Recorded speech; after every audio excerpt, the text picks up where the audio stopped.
Apa yang menyebabkan kok saya hari ini bisa jadi seorang bintang 8 juga?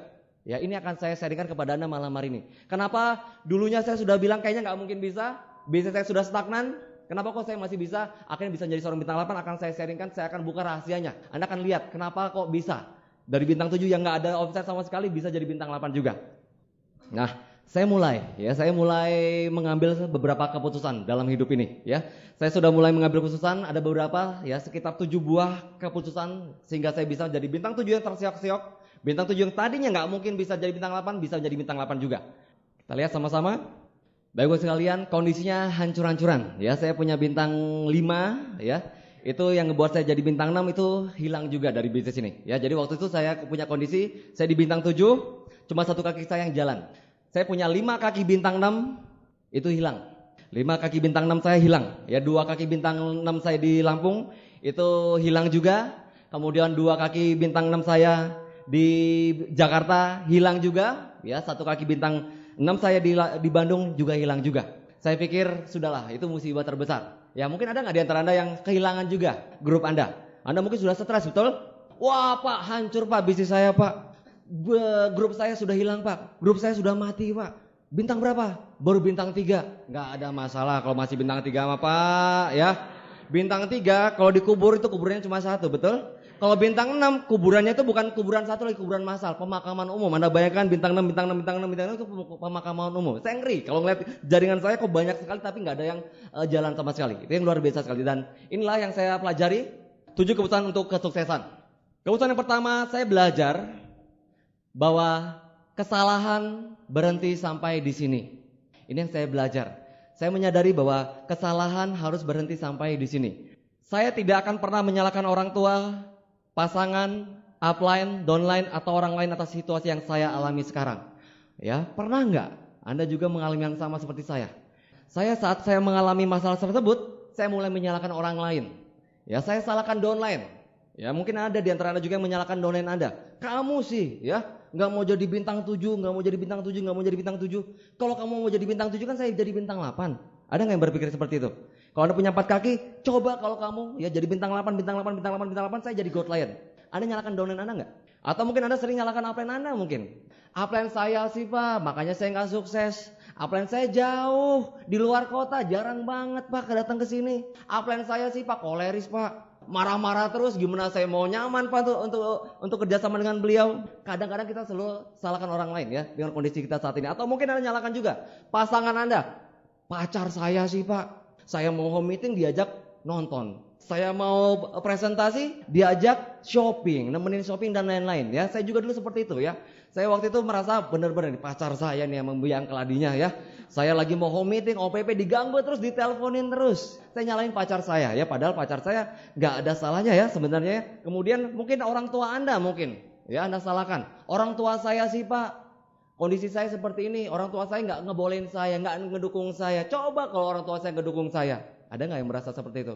Orang tua saya sih Pak nggak mau memperbolehkan saya keluar dari jam 9 malam ya. Mungkin yang wanita ya, mungkin Anda susah sekali ya, jam 9 malam nggak boleh keluar dan lain-lain ya. Mungkin Anda merasa, coba orang tua saya mau Pak mendukung saya, coba orang tua saya mau meminjamkan kendaraannya. Entahlah, macam-macam lah. Atau mungkin Anda orang lain, ya Anda salahkan semua. Ya entah tukang bakso lewat Anda salahkan, nggak bisa jadi bintang 8, siapapun lah yang Anda salahkan. Pokoknya orang lain lah yang salah ya. Anda tahu ya sebuah cerita ya, ada cerita kakek dengan cucunya.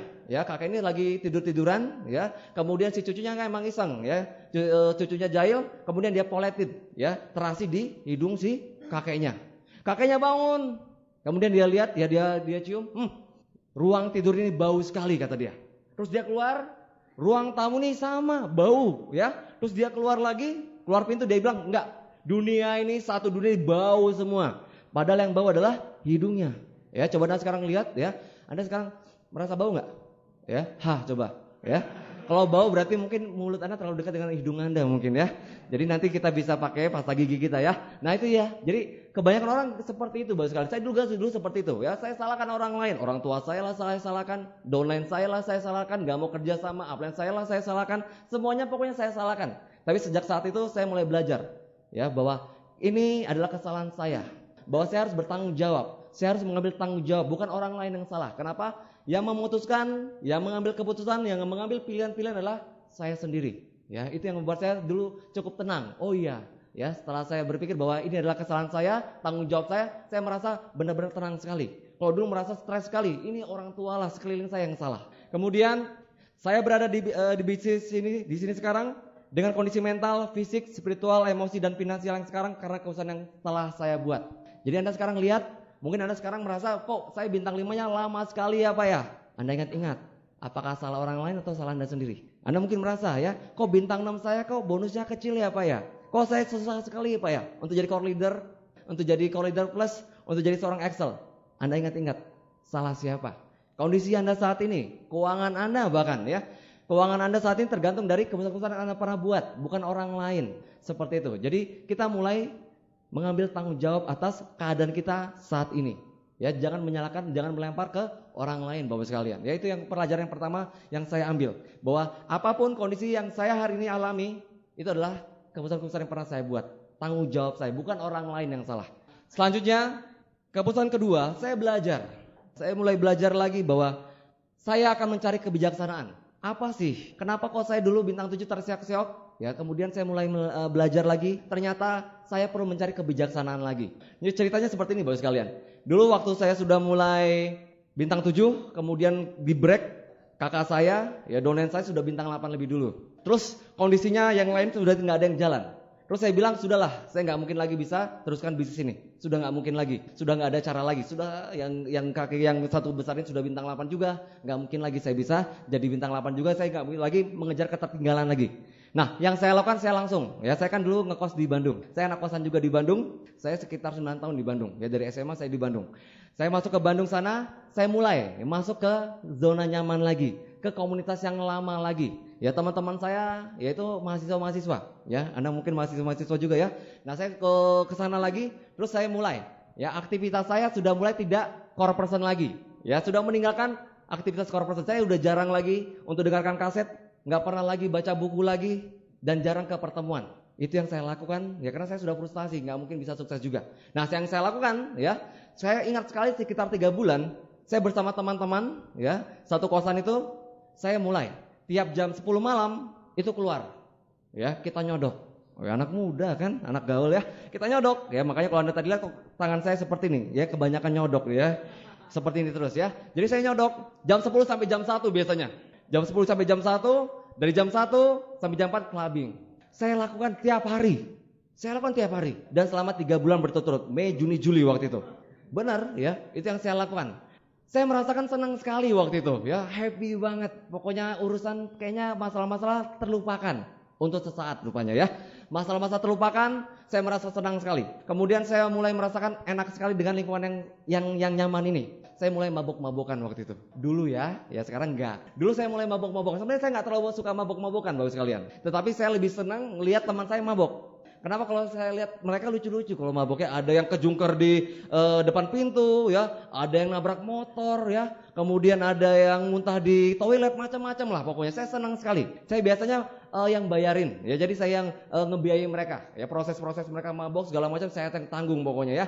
Nah itu yang membuat saya pikir sampai 3 bulan kenapa kok saya berhenti? Karena saya lihat ternyata keuangan saya sudah mulai menipis, habis. Penghasilan yang saya tabung ya, selama dari saya bintang 3 sampai bintang 6, bintang 7 habis semuanya selama 3 bulan. Tabungan saya habis. Dan dari situ saya mulai berpikir, kalau saya mau ngedugem lagi, uang udah nggak punya. Selama ini teman-teman saya yang bayarin juga. Nah disitulah titik tolak momentum yang saya dapat. Ya saya sudah nggak bisa berbuat nyaman lagi. Kenapa? Saya sudah nggak punya keuangan lagi, sudah nggak ada lagi. Nah disitu saya mulai berpikir, kenapa kok saya ada di sini? Ya saya sudah mulai merasakan itu jauh dulu, jauh dengan upline saya. Saya sudah mulai jarang bicara dengan upline saya, sponsor saya Pak Ruli Wahyudi sudah jarang sekali. Ya kalau Pak Ruli telepon, saya cuma tanggapi seadanya saja. Ya 3 bulan berturut-turut. Yang saya lakukan saya cuma having fun aja, seperti itu. Saya mulai mengambil pembelajaran bahwa saya adalah siapa teman-teman saya berbicara bahasa mereka, dan saya memakai pakaian mereka. Saya berbagi pendapat dan kebiasaan mereka. Itu yang saya pelajari. Anda adalah siapa teman-teman Anda. Bahwa kita adalah siapa lingkungan kita. Hati-hati dengan lingkungan Anda. Nah, di sebuah buku dikatakan, kalau saya mau melihat profil Anda, melihat karakter Anda, saya tinggal melihat 5 teman terdekat Anda. Kalau ternyata 5 teman terdekat Anda yang biasa Anda sering Anda ajak ngobrol, ya Anda ajak diskusi, teman ngerumpi Anda, ternyata mereka adalah orang-orang yang tukang gosip, saya yakin Anda pasti tukang gosip juga. Kalau sekarang ternyata teman-teman Anda, 5 teman terdekat Anda, ternyata orangnya kebanyakan melihat hal di bisnis ini sebagai bisnis yang kecil-kecilan, negatif terhadap bisnis ini, saya yakin Anda pun akan terbawa negatif juga. Jadi saya melihat bahwa ternyata lingkungan sangat menentukan kesuksesan kita di bisnis ini.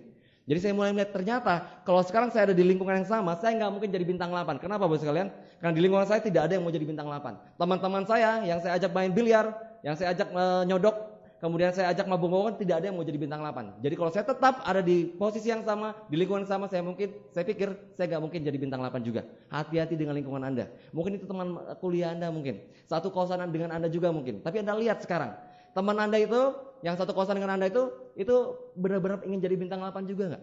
Ingin punya bisnis yang besar juga nggak di bisnis ini? Kalau sekarang Anda lebih banyak bergaul dengan mereka yang tidak mau jadi bintang 8, Anda akan lama sekali jadi bintang 8 juga. Nah itu yang menarik. Jadi saya mulai belajar. Nah itulah yang membuat saya akhirnya berpikir saya harus kembali lagi. Saya harus mencari kebijaksanaan. Ya, yang saya lakukan, saya akan mengubah tindakan saya hari ini. Saya akan melatih mata dan telinga saya untuk membaca buku dan mendengar rekaman yang membawa pengaruh positif. Itu yang pertama kali yang saya lakukan. Bagi Anda yang hari ini mungkin sudah mulai merasakan down, ya, Anda mungkin mulai merasakan kok kayaknya bisnisnya sangat susah sekali, lama sekali. Anda perhatikan, Anda lihat sekeliling Anda, kira-kira lingkungan Anda mendukung Anda tidak? Kira-kira komunitas yang Anda sering ada di komunitas tersebut, kira-kira mendukung Anda tidak? Nah itu yang pertama kali saya lakukan. Setelah 3 bulan berturut-turut, akhirnya saya mulai melatih mata dan telinga saya untuk kembali membaca buku-buku positif lagi, mendengarkan kaset rekaman-rekaman Netflix lagi. Kemudian saya mulai datang ke pertemuan. Awalnya susah sekali Bapak sekalian. Ya hati-hati. Ya kalau Anda sekarang nggak kuat mental, jangan coba-coba untuk keluar dari dari kebiasaan-kebiasaan core person. Saya awal 3 bulan itu sudah nggak pernah lagi ke pertemuan, nggak pernah ke pertemuan sama sekali. Jadi saya cuma sekali saja datang ke pertemuan vision seminar di Lampung. Kemudian saya nggak pernah lagi datang ke pertemuan di Bandung, nggak pernah datang ke OPP. Saya awalnya malu, ragu, saya takut. Jangan-jangan kalau nanti saya datang ke OPP, orang banyak yang tanya. Anda merasakan nggak? Pernah nggak merasakan di posisi, waduh, jangan-jangan nanti ditanya sama crossline lagi. Nah, jangan-jangan nanti ditanyakan sama downline lagi. Kemana aja Pak? Kok nggak pernah kelihatan? Dan saya cuma berpikir, saya harus mau melangkahkan kaki saya. Berat rasanya Bapak sekalian. Berat rasanya untuk bisa datang ke pertemuan lagi. Karena sudah 3 bulan saya nggak pernah pertemuan lagi. Tetapi saya pikir saya harus ada di zona yang bisa ngebuat saya itu bisa sukses juga di bisnis ini. Dan akhirnya saya datang, minggu pertama saya datang, itu masih sangat berat sekali. Dan benar termasuk ada aprennya Pak Andi, Pak Beno tanya kepada saya, Pak Juljar gimana bisnisnya? Terus saya bilang, wah nih saya lagi agak sibuk aja. Saya sibuk ngurusin skripsi kata saya. Malu rasanya ditanya sama mereka-mereka itu tapi udahlah, pokoknya saya ambil resikonya. Karena memang saya sudah 3 bulan gak pernah datang pertemuan waktu itu. Kemudian saya datang, minggu pertama akhirnya terlewati. Saya datang cuma sendirian. Saya nggak punya bisnis di Bandung. Saya udah hancur habis-habisan waktu itu bisnis saya di Bandung. Saya cuma datang sendirian. Saya cuma melihat mereka-mereka, cross-set saya lihat semangat mereka. Wow, luar biasa mereka Ada yang masih muda-muda. Saya melihat bisnis ini dari kacamata orang baru waktu itu. Saya melihat ada bintang 4 masih SMA Saya lihat gila, yang SMA aja masih semangat. Itu yang membangkitkan semangat saya lagi.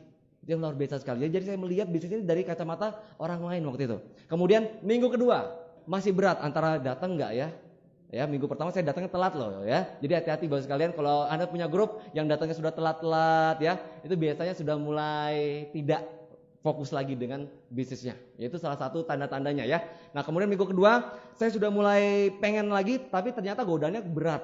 Minggu kedua ini ternyata godaannya berat. Kenapa? Teman-teman saya yang saya ajak mabuk tadi itu ternyata ngajak saya lagi, dan sekarang mereka triknya bagus. Jul, ayo dong Jul. Udah lama kita nih nggak main biliar, udah lama nggak kita clubbing dan lain-lain. Terus mereka bilang, ya udah, pokoknya sekarang kita yang bayarin.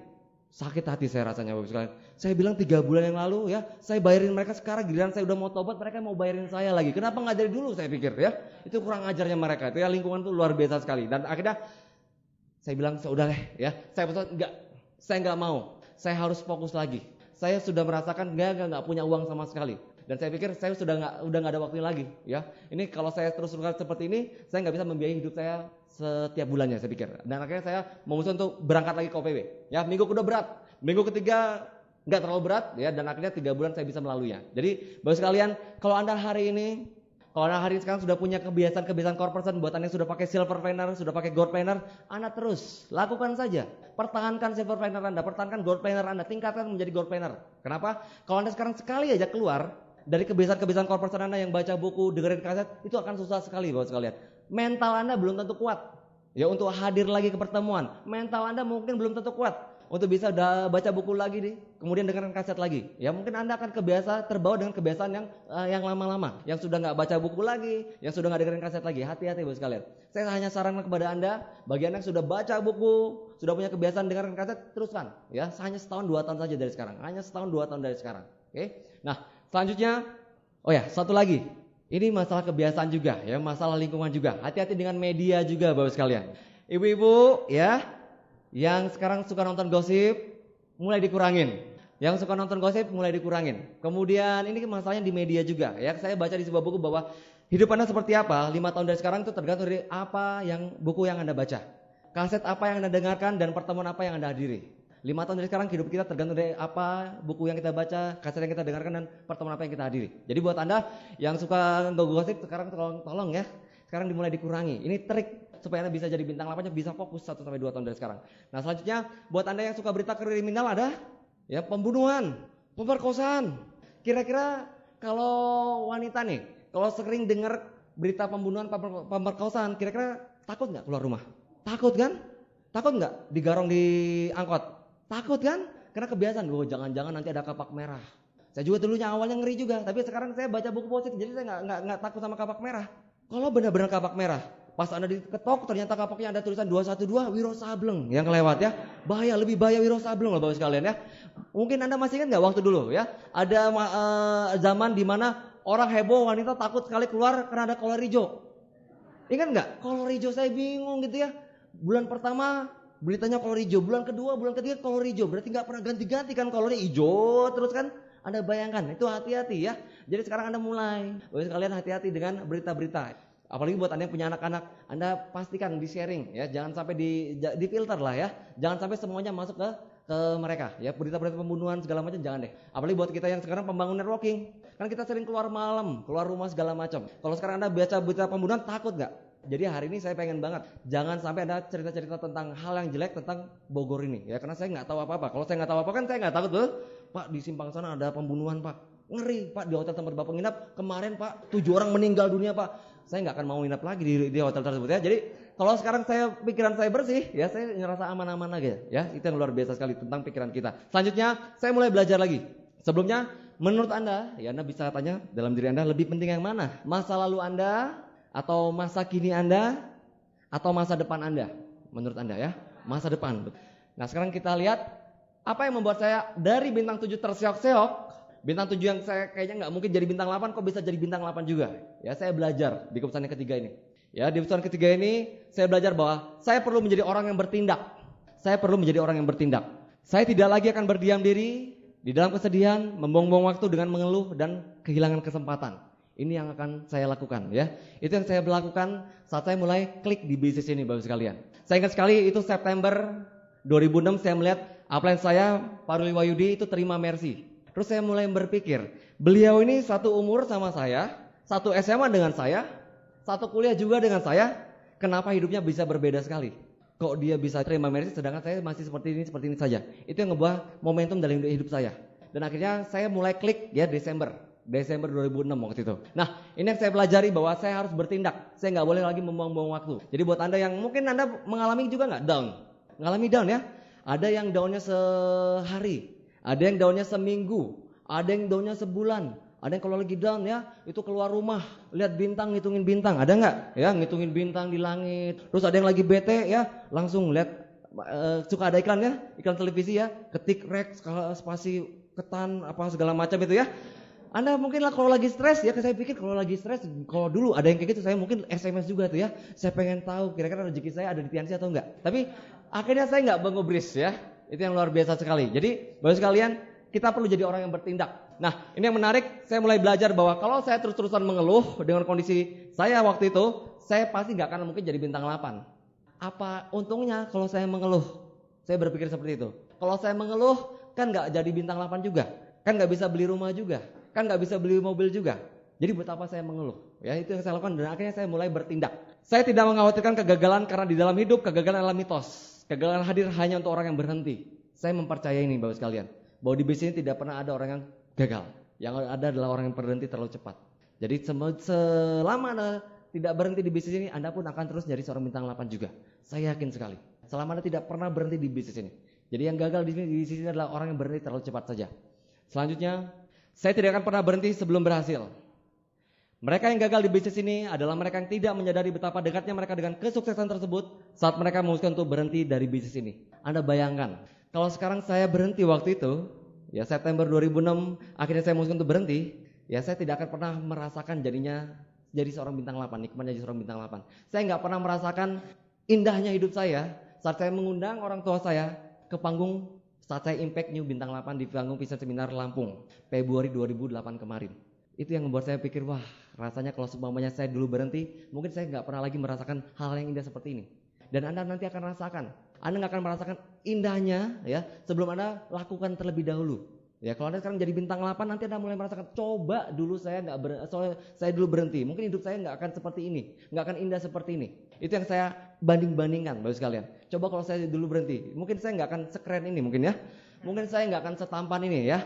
Mungkin saya nggak akan dihargai orang seperti ini. Ya itu yang saya rasakan ya. Mungkin saya akan kerja seperti teman-teman saya yang lain ya, kerja proyek dan lain-lain ya. Kemudian mereka harus keluar kota, tinggalkan anak, keluarga dan lain-lain. Untungnya saya belum punya anak keluarga lagi ya. Winner never quit and quitter never win. Pemenang tidak pernah ya, dan seorang pecundang itu tidak pernah menang. Selagi Anda terus-terusan ada di bisnis ini, Anda terus-terusan memegang tangan sponsor Anda ya, Anda akan jadi seorang pemenang juga. Saya yakin itu Bapak sekalian. Anda tahu doa seorang petinju? Doa seorang petinju itu tidak pernah ya. Kalau Anda tahu kan dia aktivitasnya bertinju, betul ya? Seorang petinju aktivitasnya bertinju. Doanya tidak pernah Bapak sekalian. Dia tidak pernah, ya Tuhan saya besok mau bertinju Tuhan. Saya pengen besok saya tidak terkena pukulan satu kali pun Tuhan. Terus Tuhan bilang, gak usah bertinju besok ya. Itu kalau doanya seorang petinju salah. Tapi doa seorang petinju yang benar, dia akan katakan bahwa, ya Tuhan saya besok akan bertinju, saya akan bertanding. Berikan saya kekuatan. Tiap kali saya dipukul, berikan saya kekuatan untuk membalas pukul itu lebih kuat lagi. Tiap kali saya jatuh, diberikan kekuatan untuk bangkit sekali lagi. Dan itulah doa kita juga Bapak sekalian. Kalau Anda sekarang berdoa, ya Tuhan saya pengen besok ada home meeting, saya pengen presentasi, saya nggak mau ditolak Tuhan. Bingung Tuhannya. Karena ini bisnis adalah bisnis penolakan, betul? Jadi kalau sekarang Anda mau berdoa yang benar. Doa kita, ya Tuhan saya besok mau home meeting, saya mau jadi bintang 8 juga Tuhan. Berikan saya kekuatan. Saat saya ditolak, saya dikasih kekuatan yang lebih kuat lagi tuh, lebih percaya diri lagi. Saat saya ditolak, dilecehkan, berikan saya semangat yang lebih kuat lagi sehingga saya bisa jadi bintang 8 juga. Itu yang luar biasa sekali doa saya seorang. Jadi itu doa Anda Bapak sekalian. Jangan salah berdoa ya. Nanti Tuhannya ngeheng juga. Waduh, apa ini maksudnya ya? Dia pengen sukses di bisnis tapi nggak mau ditolak. Gimana caranya? Selanjutnya, saya mulai belajar lagi. Dari saya bintang 7 yang tidak pernah. Yang saya yakinin dulu, saya merasa yakin bahwa saya nggak mungkin jadi bintang 8 sehingga saya bisa jadi bintang 8 lagi. Saya belajar di kursusan keempat ini bahwa saya memiliki ketetapan hati. Saya memiliki ketetapan hati. Anda tahu? Ya mungkin selama Anda menjalankan bisnis ini ada yang mungkin sudah setahun, 2 tahun, 3 tahun. Di perjalanan Anda menjalankan bisnis ini mungkin banyak sekali godaan, betul? Ada yang bilang udahlah sudah 2 tahun kan, ya buktinya mana? Kok roda 2 tetap roda 2 sih? Ada nggak yang ngomong kayak gitu? Saya juga dilecehkan sama juga ya. Udahlah Jul ya, ngapain sih jangan bisnis ini? Buktinya lu udah 3 tahun gak ada apa-apa segala macam, gak terima mercy juga. Ngapain jangan bisnis ini? Udahlah kita kuliah ke yang serius aja. Saya pun mengalami yang sama juga sekalian. Saya mulai mengalami kegoyahan hati waktu itu. Iya juga ya. Jangan-jangan yang dikatakan oleh teman saya benar. Bahwa ternyata yang sukses di bisnis itu hanya beberapa orang saja. Yang sukses itu hanya orang-orang yang beruntung saja di bisnis ini. Saya mulai mengalami kegoyahan. Ya, tetapi kemudian saya belajar. Saya belajar untuk memiliki ketetapan hati lagi. Ya, saya belajar bahwa sebuah perjalanan 1000 mil dimulai dengan satu langkah awal. Kalau Anda ingin jadi seorang bintang 8, ya Anda perlu melalui langkah awal Anda. Kita sudah punya peta aset unicorn ya, kita punya peta aset unicorn, Anda tinggal core persen terlebih dahulu. Itu adalah langkah awal Anda. Selanjutnya Anda jadi kejar core leader Anda, kejar core leader plus Anda, kejar Excel Anda. Ya tadi ada beberapa leader bilang go Excel, go core leader ya. Itu adalah langkah awal Anda untuk jadi seorang bintang 8, menjadi seorang pemenang juga di bisnis ini. Dan yang pasti Anda lakukan terlebih dahulu buat sekalian. Susah rasanya kalau Anda sekarang ajak-ajak ya, paksa-paksa grup Anda itu akan susah. Saya mengalami sendiri. Saya belum core leader, saya maksa grup Anda untuk grup saya jadi core leader, susah sekali. Susah sekali. Ayo dong kamu core leader. Ayo dong core leader. Nggak mau dia karena ngelihat saya juga nggak core leader. Tapi gampang sekali buat kalian sekarang ya. Kita pakai pin core leader lebih dahulu. Grup kita akan tanya, Pak, pin apa itu sih Pak? Hanya jelaskan ini core leader ya. Pin ini nggak sembarang orang yang bisa pakai. Hanya mereka yang benar-benar serius jalankan bisnis ini. Pak, CLW itu apa Pak? Wah, nah anda tahu ya cara promosi. CLW itu pertemuan yang gini. Hanya mereka-mereka yang berjuang di bisnis yang bisa berlibur di sini. Nah itu dia. Jadi Anda lakukan terlebih dahulu. Ya dulu saya merasa susah banget. Susah ya nyata core leader. Ternyata salah. Saya belum core leader.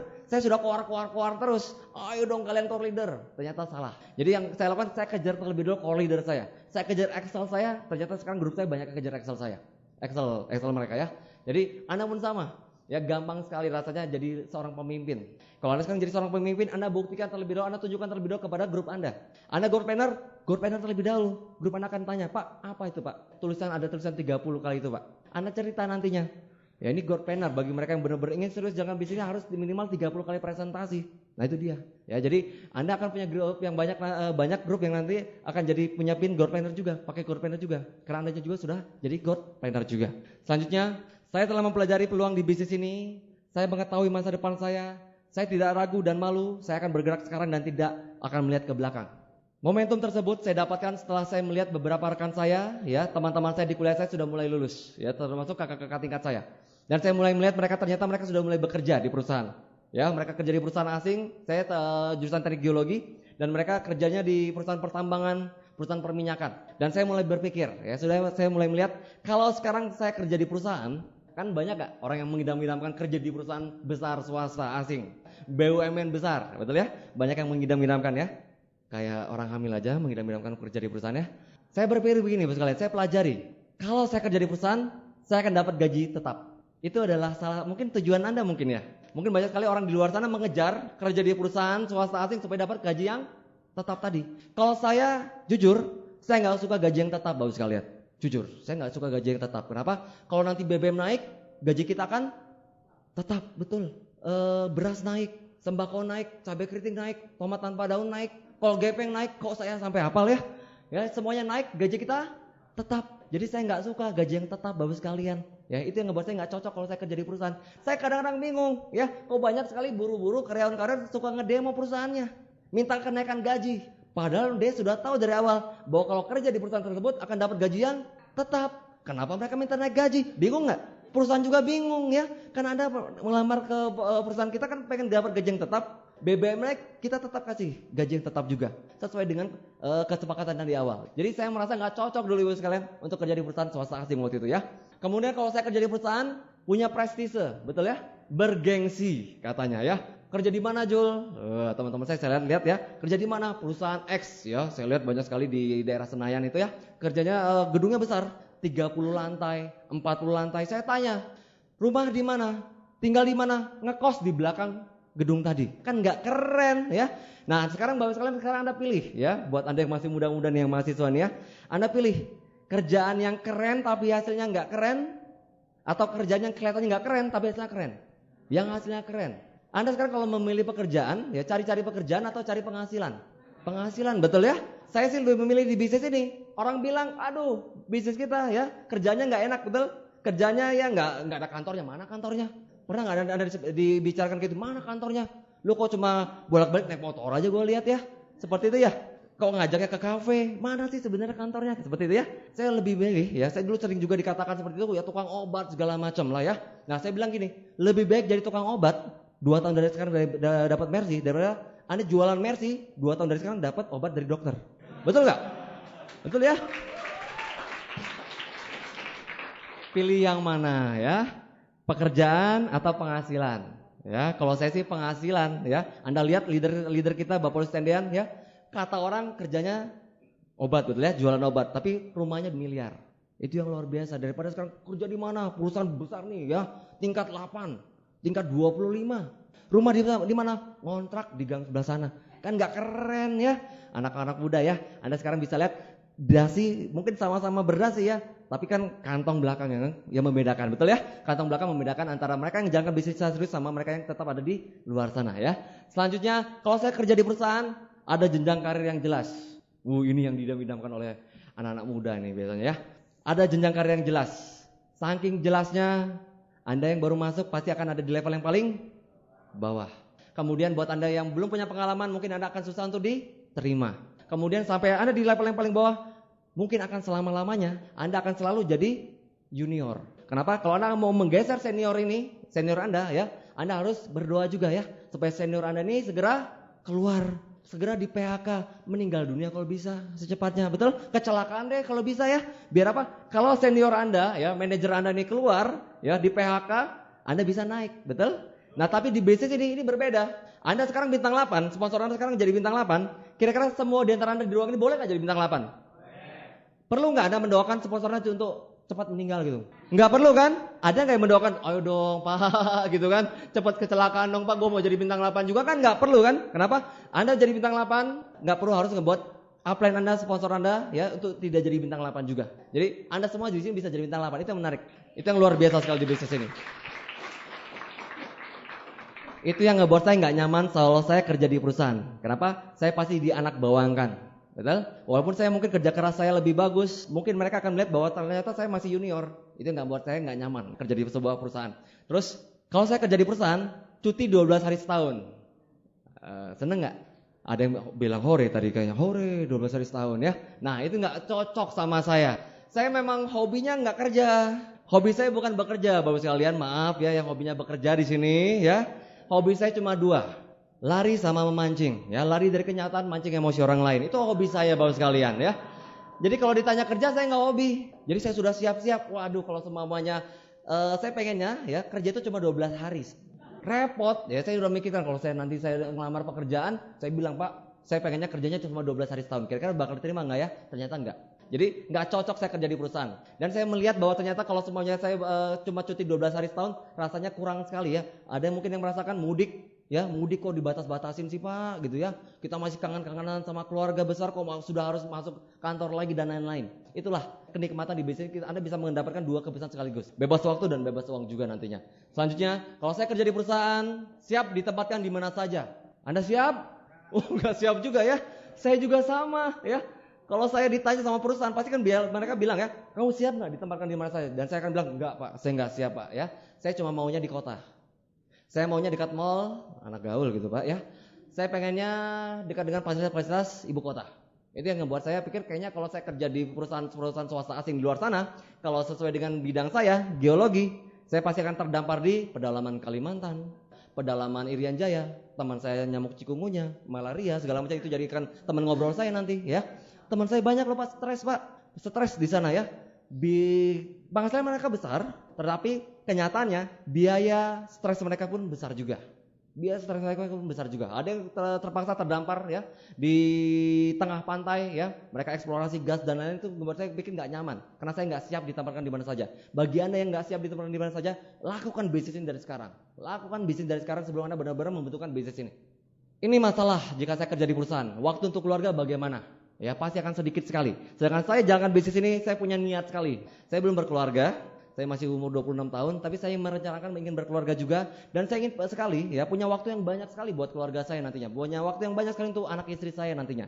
Saya pengen ya anak istri saya yang mandiin, dua-duanya sekaligus saya yang mandiin deh ya.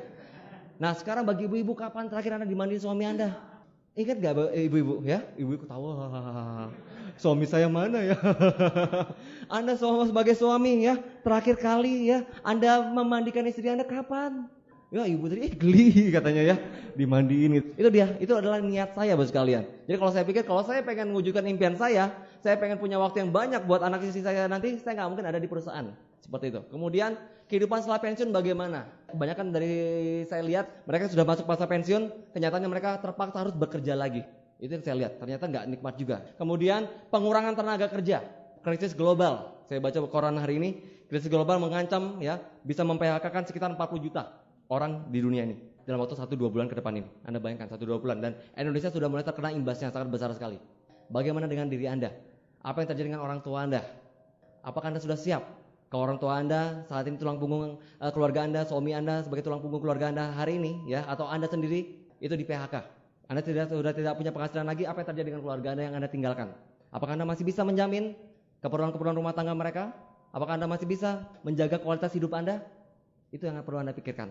Kalau masih jomblo masih enak Pak, nggak ada yang dipikirin. Kalau sudah berkeluarga, anak 5, kebayang. Gimana caranya coba ya? Repot makanya ya. Ini yang terjadi, no time and less money. Waktu sedikit, nggak punya waktu dan kekurangan uang. Saya pikir kalau saya tetap kerja di perusahaan ini yang terjadi ya. Karena saya lihat ternyata banyak sekali orang yang kerja di perusahaan biasanya umur 30-an belum terlalu mapan lah. Itu yang saya lihat. Tapi di bisnis banyak sekali ya, umur masih 20-an itu sudah mapan, sudah bisa beli rumah, beli mobil dan lain-lain. Kemudian payment addicted dan under pressure. Anda tahu tagihan untuk digaji. Biasanya orang Indonesia ini kebanyakan kalau mereka terima gaji yang mereka lakukan apa? Bayar cicilan. Ya, gajinya mereka setengahnya habis untuk bayar cicilan, betul? Cicilan mobil, cicilan rumah, cicilan sepeda, kemudian piring kalau bisa dicicil gitu kan. Kemudian magic jar, aduh pokoknya ibu-ibu macam-macam panci dibayar 10 kali kalau bisa. Ya semuanya aja dicicil ya. Udah kayak ini ya, akumulasi omset tanpa batas waktu. Luar biasa sekali ibu-ibu ya. Sudah mengerti konsep akumulasi omset tanpa batas waktu ya. Ini yang terjadi. Sehingga Anda akhirnya tidak mau untuk takut untuk bisa jadi seorang entrepreneur. Takut untuk jalankan bisnis secara serius. Ya nanti kalau semuanya saya berhenti dari pekerjaan saya, ya apa yang terjadi nih? Jangan-jangan nanti saya nggak bisa bayar tagihan saya.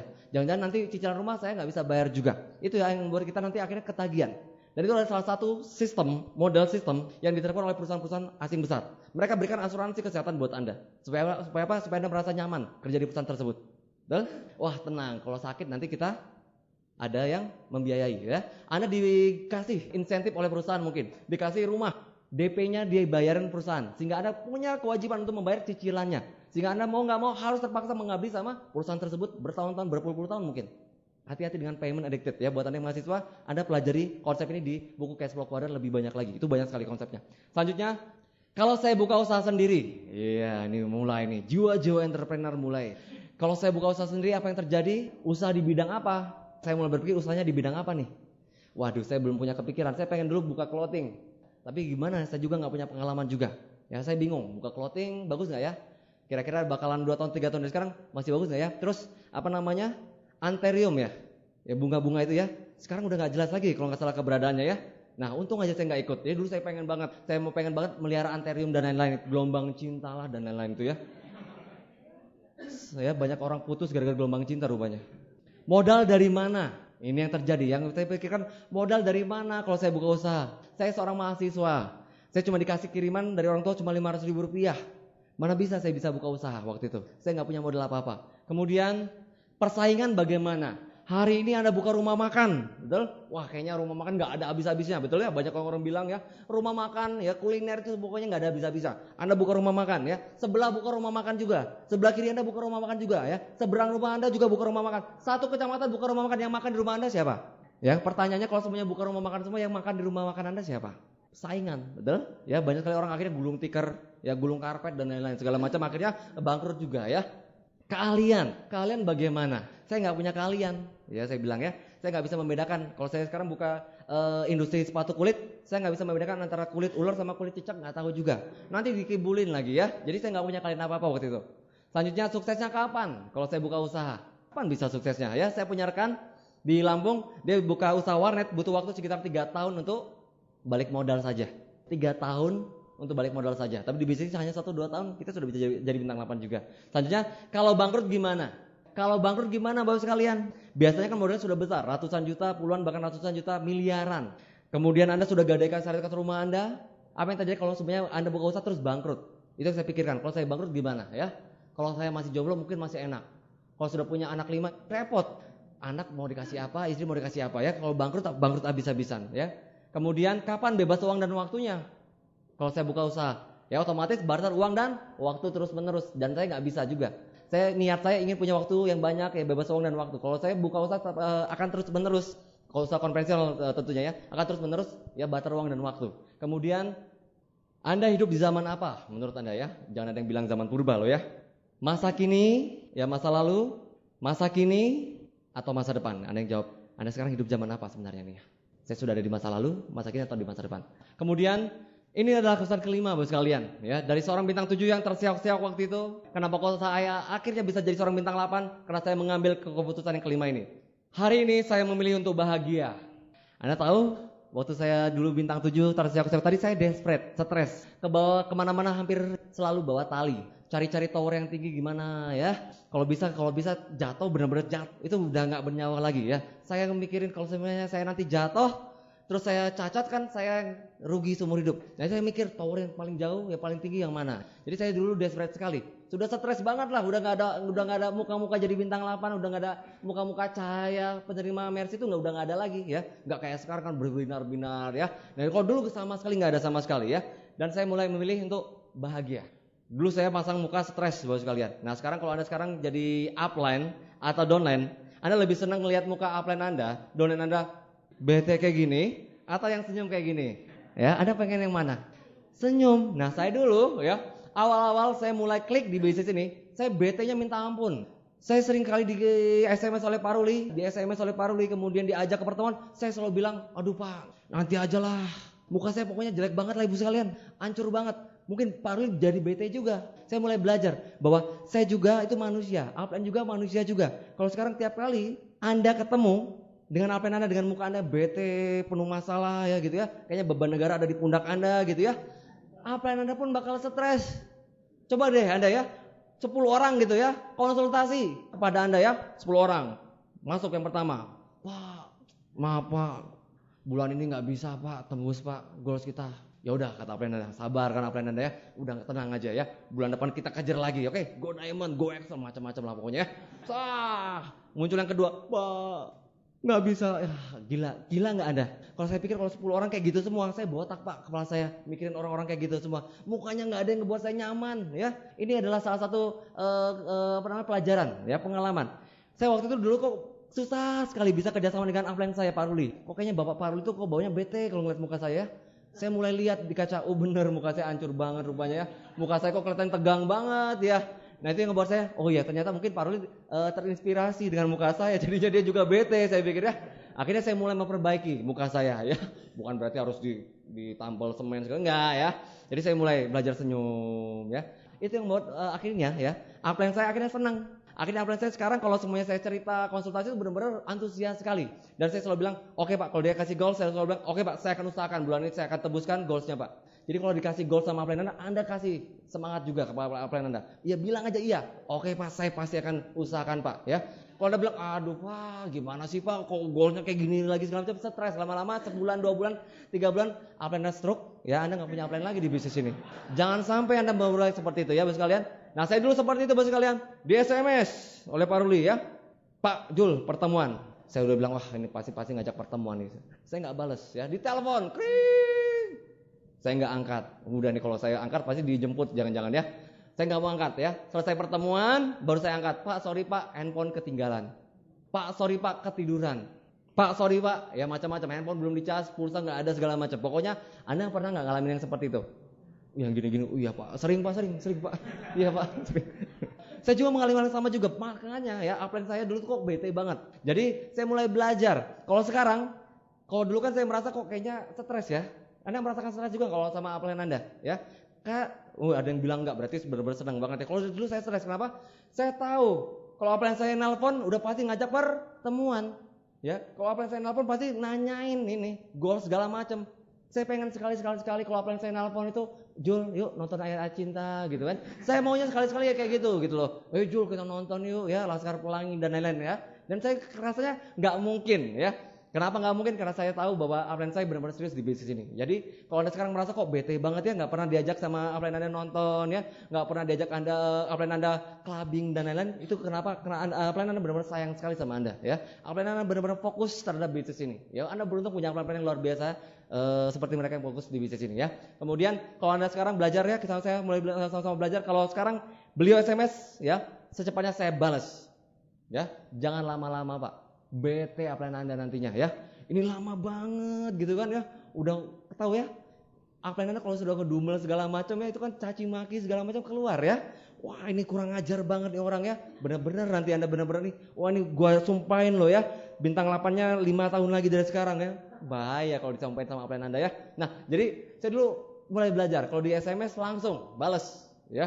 Telepon langsung angkat. Ya, kecuali kalau kondisi-kondisi tertentu ya, kita lagi home meeting, setelah saya home meeting langsung balas, langsung angkat telepon lagi ya. Jadi jangan Mungkin ada nggak di ruangan ini yang sama kayak grup saya juga ya? Saya telepon, saya pikir telepon cuma di miss call doang, ya. Pak, telepon dong Pak.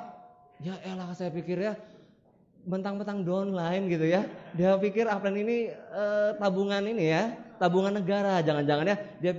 Dia pikir dia perlu bicara sama kita, tapi kita disuruh nelpon dia. Pak, ayo dong Pak, telepon Pak, dimatiin. Ya, untung saya ya penyabar ya.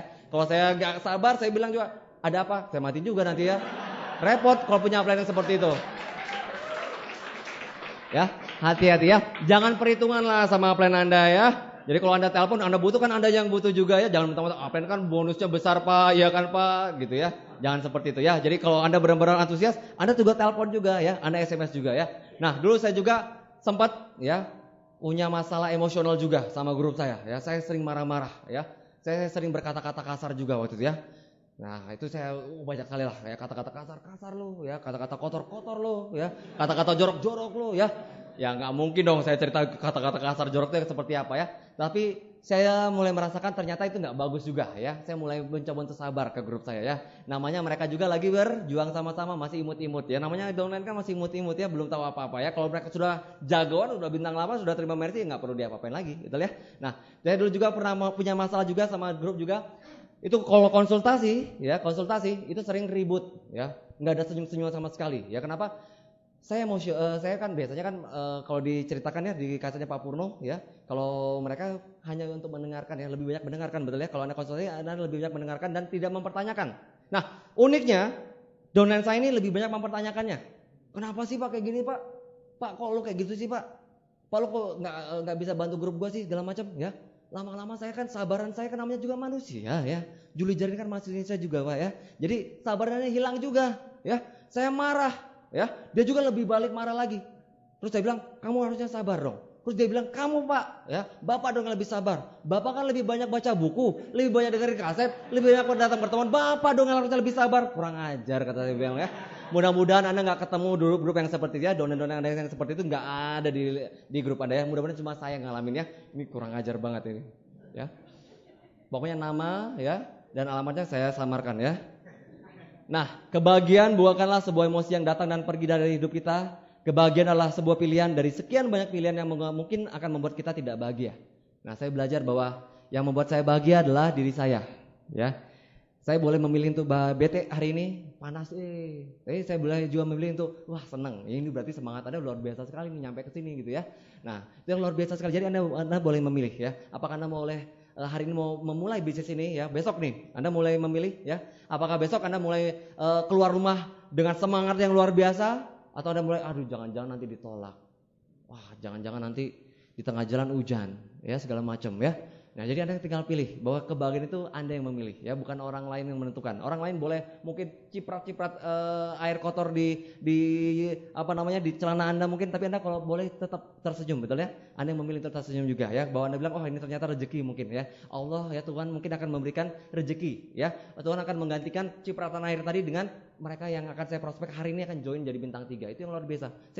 Saya membalik-balikan saja ya.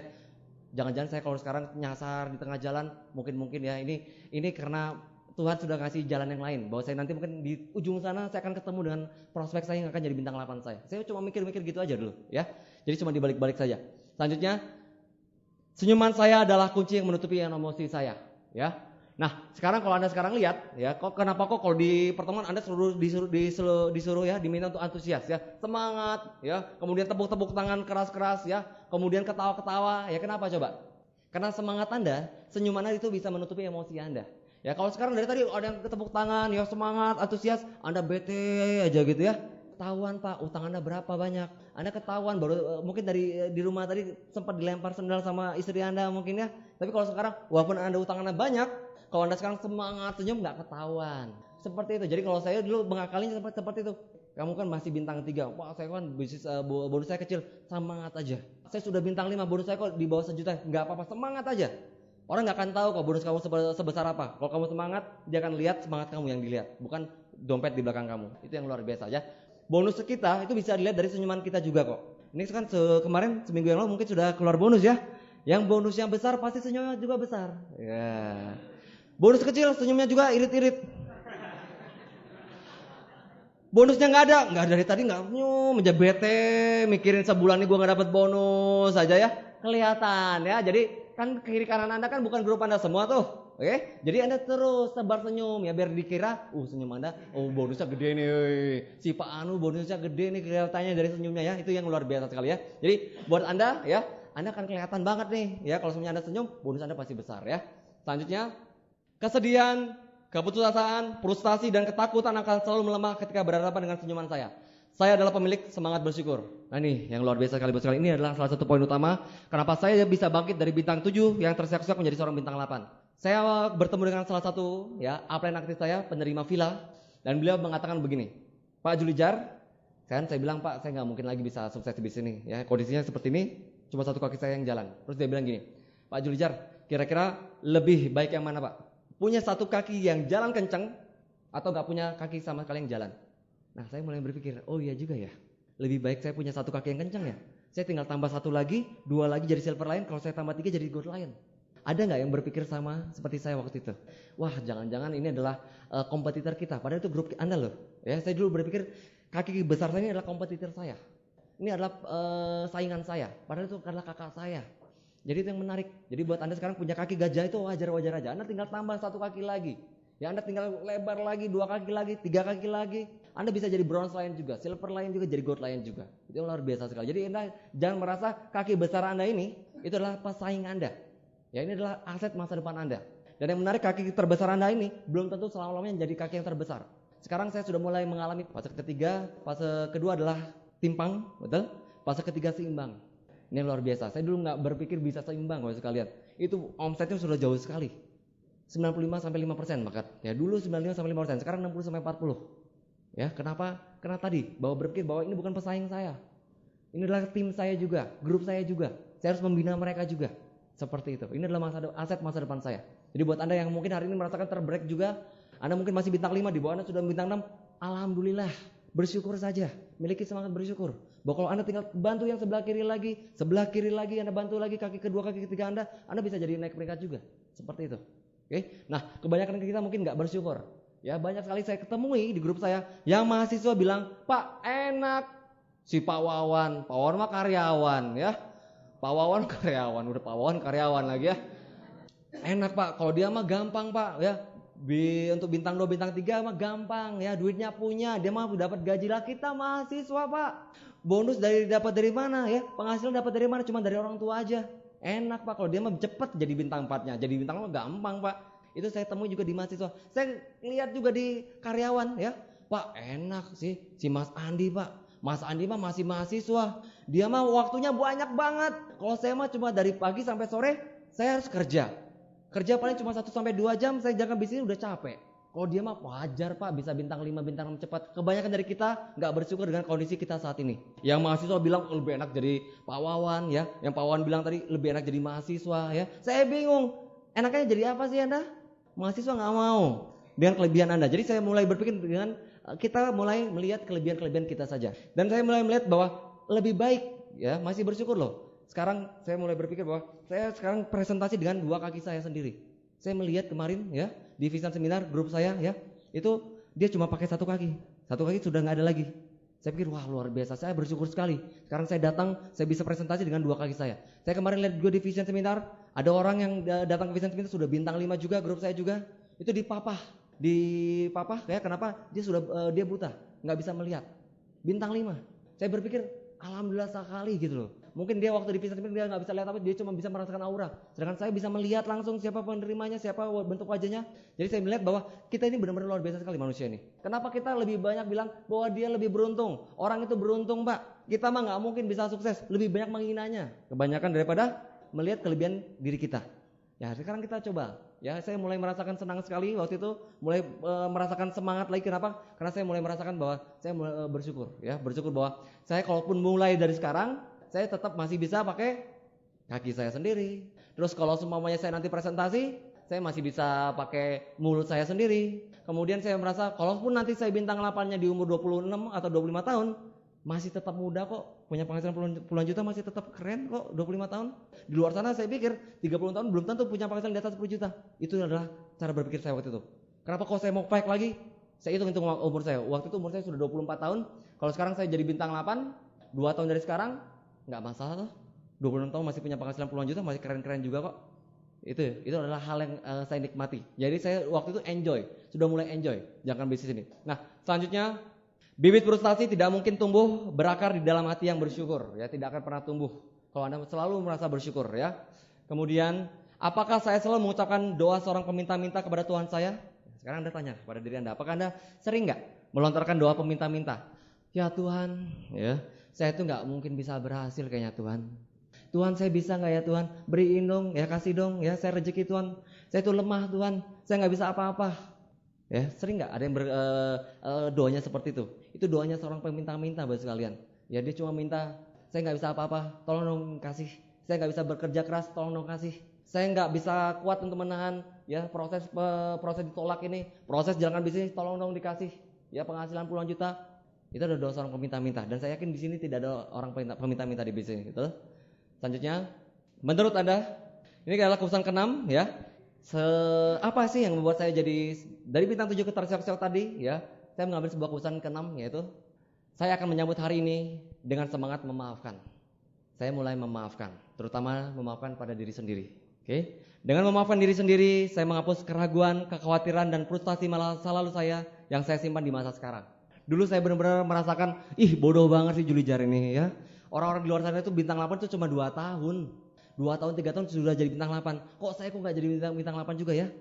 Saya dulu benar-benar ya menghina diri sendiri. Apa sih? Kok kamu padahal kamu punya kelebihan banyak segala macam. Kenapa aku nggak bisa jadi bintang 8? Dan akhirnya saya mulai memaafkan diri sendiri bos kalian. Oh iya, saya nggak jadi bintang 8 2 tahun, 3 tahun. Kenapa? Karena saya dulu memang tidak fokus di bisnis ini. Kenapa? Karena saya memang masih main-main terhadap bisnis ini. Dan akhirnya saya dapat dengan satu orang lagi, saya ketemu dengan seorang upline saya lagi, itu sudah penerima villa juga, dan dia mengatakan begini, bintang 8, dari bintang 3 ke bintang 8, setahun 2 tahun itu dihitung dari sejak Anda klik di bisnis ini, bukan sejak Anda join di bisnis ini. Itu adalah kalimat yang menghibur diri saya, dan itulah kekuatan bagi diri saya. Dia bilang bahwa, Jul, dari bintang 3 ke bintang 8, 1-2 tahun, kalau Anda benar-benar klik. Bukan dihitung dari Anda join, ya. Kalau sekarang kamu join, tapi kamu nggak jalankan apa-apa, kamu nggak serius jalankan bisnis, ya percuma, nggak akan jadi 2 tahun juga, nggak akan jadi bintang 8 juga. Terus ngapain kamu malu? Ya kamu tinggal bilang aja. Dan saya akhirnya berkata sama grup saya bahwa saya memang betul, ya kalau saya ditanya sama grup saya atau ditanya sama prospek saya, Pak, kok lama banget Pak? Saya betul, ya saya dari bintang 3 ke 7 memang cepat, kemudian saya kehilangan fokus di bisnis, saya langsung jujur. Kehilangan fokus, kemudian di akhir tahun 2006 saya mulai fight lagi di bisnis ini. Saya mulai serius lagi. Jadi yang salah bukan fiansinya, bukan unicornnya, tapi saya. Ya, tapi kenapa saya bisa seperti ini? Karena saya dulu memang tidak jalankan peta aset unicornnya. Saya tidak serius jalankan bisnis ini. Jadi buat Anda yang mungkin sekarang sudah 2 tahun nih bintang 5, ada nggak? Ya, nggak usah nunjuk tangan ya. Bintang 5 2 tahun kok bangga. Nggak usah nunjuk tangan ya. Jadi buat Anda yang merasa kok udah lama sekali nih ya, Pak, Bapak sekalian ya. Bintang 3 ke bintang 8 ya. Anda sekarang dari posisi Anda saat ini ke bintang 8, Anda perlu waktu sekitar 1-2 tahun kalau Anda klik dari bisnis ini. Klik di bisnis ini, Anda jalankan peta aset unicorn secara kontinu setahun 2 tahun dari sekarang. Anda benar-benar teachable ya, Anda konsultasi luar biasa ya tiap bulannya ya, minimal 1 bulan dengan upline Anda. Ya, teachable dan konsultasi. Itu adalah salah satu resep yang luar biasa sekali di bisnis ini. Teachable, Pak. Ya, nggak mungkin seorang ibu ya itu meracuni anaknya, betul? Nggak mungkin upline Anda menghancurkan bisnis jaringannya, ya. Jadi buat Anda sekarang buat Anda yang hari ini ya mungkin sudah lama sekali tidak konsultasi, ya sudah mungkin merasa tidak teachable juga ya. Salah satu resepnya yang saya lakukan adalah teachable dan konsultasi sama upline saya waktu itu. Oke. Kemudian saya akan memaafkan bahkan kepada orang-orang yang tidak meminta untuk dimaafkan, bahkan orang-orang yang mengkritik saya dengan tidak adil, ya. Saya akhirnya mulai merasakan kenyamanan sekali jalankan bisnis ini setelah saya mulai memaafkan orang-orang yang mengkritik saya, ya. Saya dulu merasa bete sekali di rumah, ya, kesel sekali dengan orang rumah, terutama orang tua saya, mama papa saya. Kenapa? Saya merasa mereka orang yang tidak mendukung saya. Dan saya mulai berpikir bahwa mereka wajar seperti itu. Kenapa? Bukan mereka takut saya gagal, ya. Jadi saya mulai memaafkan, ya. Saya mulai merasa, oke, ya saya kan jalankan bisnis juga buat orang tua saya. Dan saya mulai meyakini, kalau saya mau sukses di bisnis, saya harus dapatkan restu dari orang-orang terdekat saya juga. Restu dari orang tua terutama. Itu luar biasa. Jadi buat Anda hari ini mungkin merasakan, wah ngenak sekali Pak, orang tua saya benar-benar ngebetein banget, ngeselin banget, ya. Anda simpan. Kenapa? Mereka cuma sayang aja sama Anda. Anda tetap menjalankan bisnis ini dan Anda maafkan mereka. Ya walaupun mereka mungkin Anda merasa, kan saya kan jalankan bisnis ini kan buat mereka, tapi kok saya dikritik, ya. Tapi kok saya merasakan nggak enak, ya. Anda simpan Bapak sekalian, ya. Mulai hari ini sejarah kita akan berhenti mengendalikan nasib kita karena hidup kita baru saja dimulai, ya. Sejarah kita akan berhenti, ya, mengendalikan kita, ya. Kenapa? Karena hidup kita baru saja dimulai, ya. Jadi Anda sekarang fokuskan saja bahwa sejarah Anda yang dulu, ya mungkin Anda 3 tahun bintang 5, 2 tahun bintang 5, ya 2 tahun nggak kemana-mana, ya, itu tidak akan mengendalikan nasib kita ke masa depan, ya. Kenapa? Karena yang mengendalikan nasib kita ke depan adalah keputusan-keputusan yang kita buat saat ini, ya. Jadi nggak masalah Bapak sekalian sejarah Anda, ya. Anda dulu pernah, ya, ngibul segala macam mungkin, ya. Anda bilang ke upline Anda atau ke crossline, ya. Mungkin ada yang pernah nanya, ya, crossline Anda, ya, Pak, pertemuan di mana Pak? Pertemuan hari apa Pak? Hari Rabu padahal, ya. Terus Anda bilang hari Selasa. Ya, Anda melupakan, ya, Anda maafkan orang-orang tersebut, Anda lupakan. Kenapa? Sudahlah, ya, Anda hapus semua yang di masa lalu, yang terjadi di masa lalu. Sekarang Anda fokus ke depan, ya. Jadi nggak usah dipikirkan lagi masa lalu Anda yang buruk dulu, mungkin, ya, nggak usah dipikirkan lagi. Selanjutnya, apa yang menentukan kehidupan Anda di masa kini? Selanjutnya, apa yang menentukan kehidupan Anda di masa depan? Nah, ini adalah keputusan ke-7 yang saya lakukan, ya. Dari saya mulai, ya, tersiap-siap dari bintang 7, ya. Saya akhirnya jadi bintang 8 karena saya mengambil keputusan yang ke-7 ini. Saya akan terus berjuang tanpa kecuali. Kita memiliki kekuatan yang paling hebat yang pernah diberikan kepada manusia, yaitu kekuatan untuk memilih.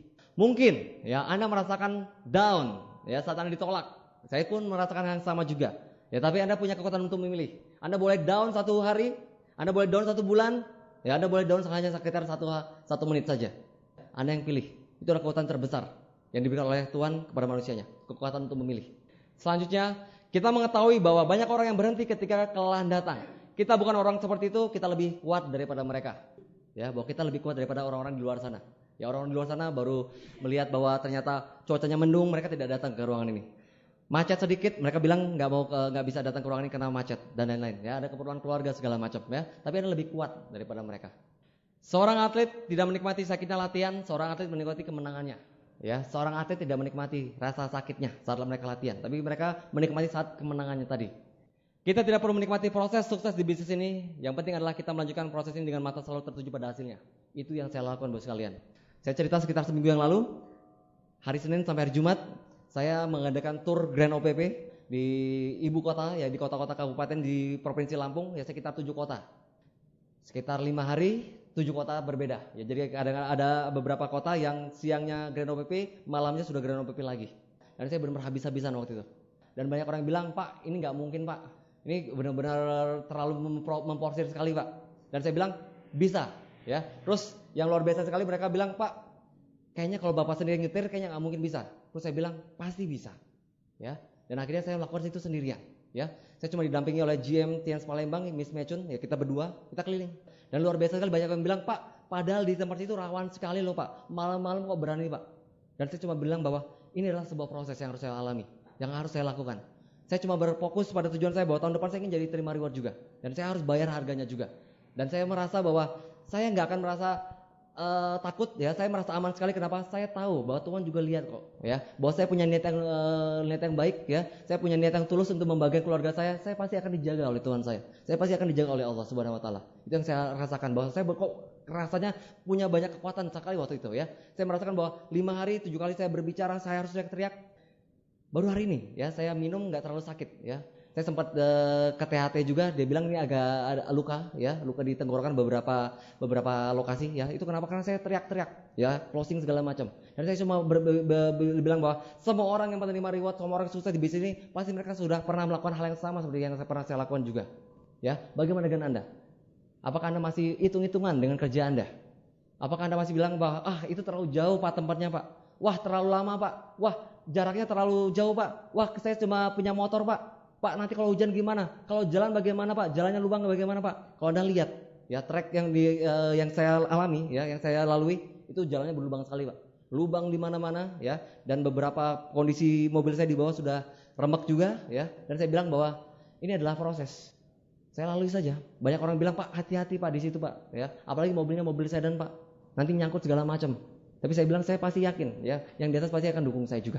Ya, jadi Anda percaya saja kalau Anda sekarang bekerja, ya, melalui proses di bisnis ini, Dan itu untuk orang-orang yang Anda sayang, saya yakin pasti Anda akan menemukan kekuatan yang luar biasa sekali. Anda nggak akan takut lagi, padahal itu waktu itu mungkin malam-malam, ya. Mungkin itu tempatnya jauh, mungkin dari tempat Anda mungkin. Tapi Anda akan punya kekuatan yang luar biasa sekali. Pusatkan perhatian kita pada garis finish di bisnis ini dan lalui proses untuk menujunya. Ya, pusatkan, ya, di garis finish jadi seorang bintang 8, ya. Anda tinggal tentukan waktunya. Kapan Anda di impact menjadi seorang new bintang 8? Di Vision Seminar kapan? Di Bogor ini. Anda akan di impact sebagai new bintang 8. Nikmat sekali rasanya, Pak. Perjuangan Anda lalui, Anda lewati, ya, kemudian Anda bisa cerita di depan panggung, ya. Anda bisa ajak rekan-rekan Anda bisa ajak orang tua Anda, keluarga Anda, dan Anda bilang bahwa saya jangan bisnis ini untuk mereka, untuk Anda, untuk orang tua saya. Ya, itu luar biasa sekali. Ya, Anda simpan nantinya, ya. Anda pasti, saya yakin sekali Anda punya orang-orang yang Anda sayang, ada orang-orang yang Anda ingin bahagiakan, betul? Ya, jadi Anda saat ini Anda kerja keras saja. Anda kerja keras saja, buktikan kepada mereka bahwa Anda benar-benar bekerja jangan bisnis untuk membahagiakan mereka tentunya. Bapak sekalian, inilah 7 buah keputusan yang saya ambil, ya. Ini adalah rahasia-rahasia saya. Kenapa kok saya dari bintang 7, ya, pincang sekali, tidak punya omset sama sekali. Kenapa kok sekarang bisa benar-benar sehat sekali bisnisnya? Kenapa? Karena saya mengambil 7 buah keputusan ini. Saya mengambil pelajaran untuk kesalahan berhenti sampai di sini. Saya mulai bertanggung jawab. Apapun kondisi saat ini bukan kesalahan orang lain, adalah kesalahan kita sendiri. Kita yang perbuat, ya, secara sadar atau nggak sadar di masa lalu. Selanjutnya, saya akan mencari kebijaksanaan. Saya mulai, ya, untuk mencari komunitas yang luar biasa, komunitas yang bisa mendukung saya menjadi seorang bintang 8. Ya, kalau itu komunitas di Unicorn tentunya. Selanjutnya, saya orang yang bertindak, lakukan terlebih dahulu. Contohkan kepada grup-grup Anda. Baru Anda bisa berbicara kepada grup-grup Anda. Lakukan terlebih dahulu. Selanjutnya, saya memiliki ketetapan hati. Yakin saja bahwa bisnis ini sudah sangat luar biasa sekali buat Anda. Bisnis ini adalah peluang bagi Anda, ya. Bahwa bisnis ini sudah banyak sekali membuat orang dari berbagai latar belakang, ya, itu bisa sukses di bisnis ini. Kenapa enggak dengan kita? Ya, kita tinggal membuktikan saja bahwa kita pun bisa juga. Selanjutnya, saya memilih untuk bahagia, ya. Kita sudah mulai, ya, bahwa bisnis ini adalah bisnis jangka panjang, ya. Kita jalankan bisnis ini, ya, secara prosesnya dengan senyum, ya, dengan kebahagiaan, having fun, ya. Kemudian saya akan memiliki semangat memaafkan, ya. Memaafkan itu membuat kita lebih merasa beban kita hilang, ya. Maafkan saja.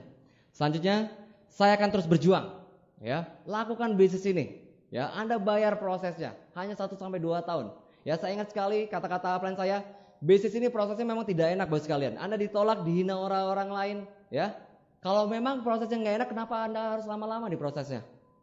Kalau memang 1-2 tahun ini prosesnya sangat nggak enak, kenapa nggak Anda habiskan saja, selesaikan saja 1-2 tahun dari sekarang, ya? Kenapa harus lama-lama? Kenapa harus Anda ambil waktu 5 tahun untuk menjalani proses sukses di bisnis ini? Kalau bisa 1-2 tahun, kenapa nggak 1-2 tahun? Bapak sekalian, Anda masih ingat? Ya, Anda punya 1 buah kertas lagi, ya. Nah, sekarang Anda siapkan lagi 1 buah kertas tadi. Buat Anda sekarang yang terlalu kecil, ya, kertasnya coba pinjam di sebelahnya, ya. Jangan terlalu kecil sekali, ya. Jangan terlalu kecil. Oke, nah sekarang Anda bisa tulis, ya, karakter, kebiasaan-kebiasaan Anda yang Anda ingin wujudkan di masa depan. Anda ingin menjadi seorang yang seperti apa di masa depan? Anda tulis sekitar 5 saja. Mungkin Anda ingin jadi orang yang lebih penyabar. Anda ingin menjadi orang yang lebih tepat waktu. Anda ingin menjadi orang yang lebih bisa memanfaatkan waktu luang Anda mungkin. Anda ingin lebih bekerja keras lagi mungkin. Anda tulis sekitar 5 saja. Siapa diri Anda yang di masa depan, ya. Itu adalah tulisan-tulisan yang Anda buat hari ini. Oke, siapa di antara Anda yang sudah selesai menuliskan 5? Oke, luar biasa, sudah hampir semua, ya. Kita tunggu yang lain. Ya, yang pecemburu sekarang berubah, ya, jadi penyabar. Siapa di antara Anda yang sudah selesai menuliskan 5 karakter, ya, hal yang positif yang Anda ingin Anda wujudkan, ya. Wow, sudah banyak, ya. Nah, sekarang sambil menunggu yang lain, bagian yang sudah selesai, Anda sekarang tinggal lipat, ya. Belum, Mbak, ya. Dilipat, dibentuk menjadi pesawat yang pernah Anda buat, ya, seumur hidup Anda. Bentuknya seperti apa? Anda ingat-ingat dulu pernah buat pesawat nggak, ya? Tahuan yang nggak bisa buat pesawat, ya. Masa kecilnya kurang bahagia. Masa depan suram, masa kini apes. Anda bentuk, terus Anda lihat, Anda perhatikan kembali pesawat Anda. Kira-kira terbangnya bisa sejauh mana kalau Anda sekarang bentuk pesawat tersebut? Kemarin waktu saya isi IM di kota yang lain, ya, saya minta buat pesawat, dia malah buat kodok-kodokan. Mudah-mudahan di Bogor ini tidak ada yang seperti itu, ya. Siapa di antara Anda yang sudah selesai membuat pesawatnya? Oke, luar biasa, ya. Yang mau dikasih hawa naga silakan. Saya nggak ini ya menanggung resiko teman sebelah Anda ya. Kalau terpaksa dibawa ICU ya. Yang sudah pesawatnya sudah jadi, silakan diangkat tangan. Oke. Nah, nanti di hitungan ya, kita sama-sama terbangkan. Oke. Saya hitung sampai 50. Laman ya. Oke. Saya hitung sampai 5 bos sekalian. Anda siap-siap terbangkan pesawat Anda bos sekalian ya. Anda lihat kira-kira Anda butuh sudut berapa? Ya, berapa besar sudutnya sehingga Anda bisa menentukan setinggi-tingginya pesawat yang Anda buat. Hitungan kelima, 1, 2, 3, 4, 5.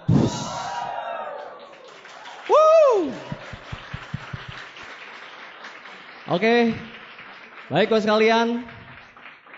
Masa depan Anda adalah pesawat yang Anda terbangkan. Impian-impian Anda adalah pesawat yang Anda terbangkan. Dan Anda adalah semua pilot yang akan mendapatkan pesawat Anda. Selamat mewujudkan impian Anda. Sukses saudara semua. Selamat malam.